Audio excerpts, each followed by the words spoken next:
পাটিসাপটা তো মানুষ কতভাবেই খায়। এরকম একবার খেয়ে দেখেন, জীবনেও স্বাদ ভুলবেন না। প্রথমেই আমি পাতিলে দিয়ে দেব লিকুইড দুধ এবং চিনি। সেগুলো দিয়ে ভালোভাবে নেড়ে নিতে হবে। তারপর আমি দিয়ে দিয়েছি গুঁড়া দুধ, যেটা আমি ক্যামেরা বন্দি করতে পারি নাই। তো নাড়াচাড়াটা দেখাইছি, নারিকেল বাটা, তারপর চালের গুঁড়ি যে বাটাটা।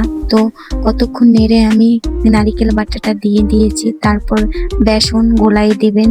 পানি দিয়ে গোলাই দিলে হবে কি, ওটা আর দলা বাঁধবে না।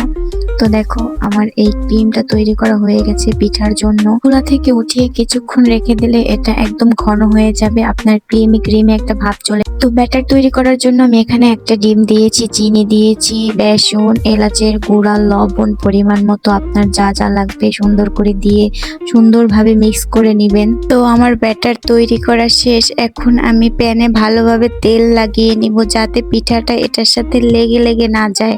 ব্যাটার দেওয়ার পরে এটা সুন্দরভাবে ঘুরিয়ে ঘুরিয়ে দিতে হবে, যাতে পিঠাটা সব কড়াইতে সমানভাবে লেগে যায়। তাহলে পিঠার শেপটাও অনেক সুন্দর আসবে।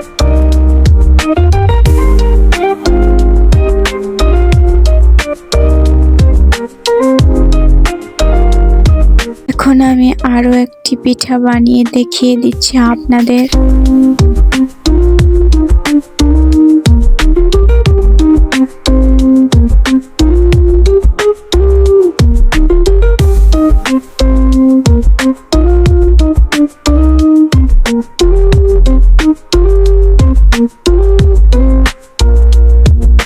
আমার পিঠা বানানো শেষ।